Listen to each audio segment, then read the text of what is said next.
this is kind of coming off last week when I think it was Stedman Bailey for the Rams was not fined, but flagged, and maybe he was fined for using the ball as a prop when he scored a touchdown. He put the ball on the ground and laid on it and used it as a pillow. It's ridiculous. Okay, can I just say, for a league that is dealing with players that are coming to grips with the fact that they are going to, a good number of them, deal with the repercussions of playing football for the rest of their lives. And yes, they have all signed up. There is no one on that football field that we watch on Sundays who is naive to these It's volunteer. These problems. It's optional. These issues. Yep. They are doing it of their own free will. I have no quarrel with that. I understand that aspect. However, for you to say that your Sunday or your precious game, your integrity that you claim you have to guard with all of your might, the integrity of the game is at paramount importance. And that precious integrity is going to be defiled by an NFL player showing joy in the end zone is the biggest pile of manure I can possibly imagine.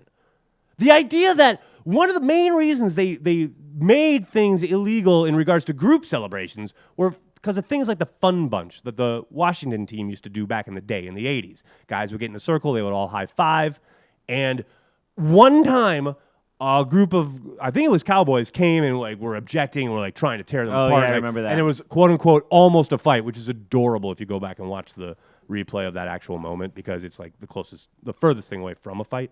But, we can't have group celebrations because it might encourage them to fight. Never mind that there are fights every freaking summer in every joint practice. Yeah. Maybe even some single practices. Every summer we're inundated with guys fighting on the football field.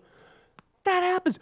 Never mind the fact that your whole product is men running into other men, hurting each other.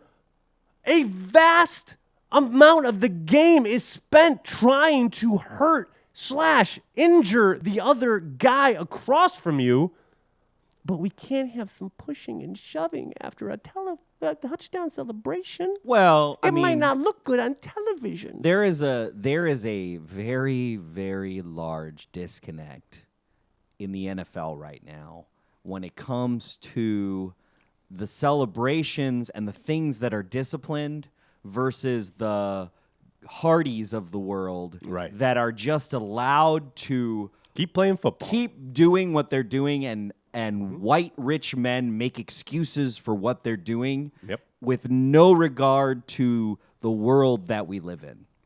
Yep, because they live in the bubble of the NFL. And we're all complicit in that regard because we all keep watching. We're all going to root for our team. So I understand, again, we are complicit. Yeah.